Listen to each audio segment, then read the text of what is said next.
Hello, എല്ലാവരും സുഖമായിട്ടിരിക്കുന്നു. ശീലങ്ങൾ എങ്ങനെയാണ് നമ്മുടെ ജീവിതത്തിന്റെ ഭാഗമാകുന്നത്?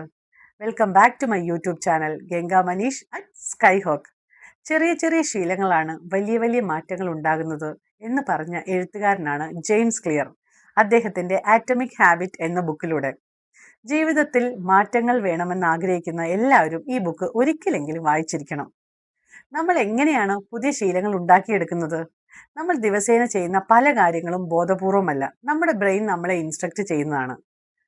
ഫോർ എക്സാമ്പിൾ, ഞാൻ രാവിലെ എഴുന്നേറ്റ് ബ്രഷ് ചെയ്ത ശേഷം തൈറോയിഡിന്റെ ടാബ്ലറ്റ് കഴിക്കുന്നു. ഇതൊരിക്കലും ബോധപൂർവം ഞാൻ തലേന്ന് രാത്രിയിലെ അറേഞ്ച് ചെയ്ത് വെക്കുന്നതല്ല. നാളെ രാവിലെ എഴുന്നേറ്റ് ബ്രഷ് ചെയ്ത ശേഷം തൈറോയിഡിന്റെ ടാബ്ലറ്റ് കഴിക്കണമെന്ന്. ഇത് ഓട്ടോമാറ്റിക്കായിട്ട് വർഷങ്ങളായിട്ട് ഈ പ്രോസസ്സിലൂടെയാണ് കടന്നു പോകുന്നത്. ഇതിനെയാണ് നമ്മൾ ശീലങ്ങൾ എന്ന് പറയുന്നത്. മനുഷ്യൻ ശീലങ്ങളെ പിന്തുടരുന്നത് എന്തിനാണ്? റിസൾട്ട് കിട്ടാൻ വേണ്ടിയാണോ? ഒരിക്കലുമല്ല. നമ്മൾ ഇത് ചെയ്ത് കഴിയുമ്പോൾ ഉണ്ടാകുന്ന ഒരു സെൽഫ് സാറ്റിസ്ഫാക്ഷനില്ലേ, അതിനുവേണ്ടിയാണ് നമ്മൾ ശീലങ്ങളെ പിന്തുടരുന്നത്. ഒരു പുതിയ ശീലം ആരംഭിക്കണമെങ്കിൽ അത് റിലേറ്റഡ് ആയിട്ടുള്ള ശീലം നമ്മുടെ കണ്ണിൻ്റെ മുന്നിൽ തന്നെ വേണം.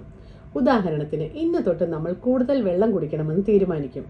പക്ഷേ വെള്ളത്തിൻ്റെ ബോട്ടിൽ നമ്മൾ കാണുന്നിടത്ത് വെച്ചില്ലെങ്കിൽ അത് ഓർക്കത്തില്ല.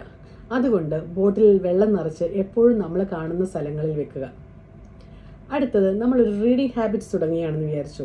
നമ്മൾ വായിക്കാൻ ആഗ്രഹിക്കുന്ന പുസ്തകം നമ്മൾ എപ്പോഴും ഇരിക്കാറുള്ള ടേബിളിൽ വെക്കുക. അങ്ങനെയാണെങ്കിൽ ബ്രെയിൻ നമ്മളെ ഓർമ്മപ്പെടുത്തും. നമ്മളത് കാണുമ്പോൾ വായനാശീലം നമ്മൾ സ്റ്റാർട്ട് ചെയ്യുകയും ചെയ്യും. ഇതുപോലെ തന്നെയാണ് എക്സസൈസ്. നമ്മൾ കാണുന്നിടത്ത് ട്രാക്ക് പാൻറ്റും ഷൂസും വെച്ചിരുന്നാൽ നമ്മളത് ഓർത്തെടുത്ത് എന്നും എക്സസൈസ് ചെയ്യുകയും ചെയ്യും. നമ്മുടെ ചുറ്റുപാടുമാണ് നമ്മുടെ പെരുമാറ്റങ്ങളെ നിയന്ത്രിക്കുന്നത്.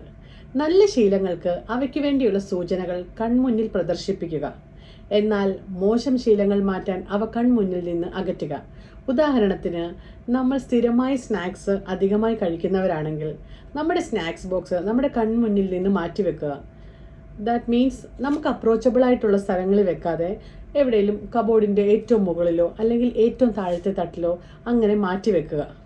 അങ്ങനെയാണെങ്കിൽ നമ്മുടെ കണ്ണിന് മുന്നിൽ സാധനം കാണുകയില്ല, നമ്മുടെ ആഹാരം കഴിപ്പ് കുറയുകയും ചെയ്യും. ഇനി നമ്മളൊരു പുതിയ ശീലങ്ങൾ വേണമെങ്കിൽ ഇങ്ങനെ ചെയ്താൽ മതി. ഒരു പുതിയ ശീലം പഴയ ശീലവുമായി ചേർത്ത് വെച്ചാൽ മതി. ഉദാഹരണത്തിന്, നമുക്കൊരു ബ്രീത്തിങ് എക്സസൈസ് തുടങ്ങണം. നമ്മൾ ചായ കുടിച്ച ശേഷം 5 മിനിറ്റ് ബ്രീത്തിങ് എക്സസൈസ് ചെയ്യണം. അല്ലെങ്കിൽ നമ്മൾ ബ്രഷ് ചെയ്ത ശേഷം 5 മിനിറ്റ് വായിക്കണം. അങ്ങനെ ഒരു ശീലത്തിനോട് മറ്റു ശീലം ചേർത്ത് വെച്ച് തുടങ്ങുക. അങ്ങനെയാണെങ്കിൽ നമ്മൾ ആ ശീലത്തിന് വേണ്ടി പുതിയ സമയങ്ങളൊന്നും കണ്ടെത്തേണ്ടതില്ല. ചുറ്റുപാടുകളുടെ സ്വാധീനത്തോടെ നമ്മൾക്ക് നല്ല ശീലങ്ങൾ തുടങ്ങാനും ചീത്ത ശീലങ്ങൾ അകറ്റാനും പറ്റും. ആറ്റമിക് ഹാബിറ്റ് എന്ന ബുക്കിൻ്റെ ചെറിയൊരു പോർഷൻ മാത്രമേ ഞാനിവിടെ പറഞ്ഞുള്ളൂ. ചെറിയ ചെറിയ ശീലങ്ങൾ നിങ്ങൾക്ക് വലിയ വലിയ മാറ്റങ്ങൾ കൊണ്ടുവരട്ടെ എന്ന് ഞാൻ പ്രാർത്ഥിക്കാം. Thank you for watching my video. B the light.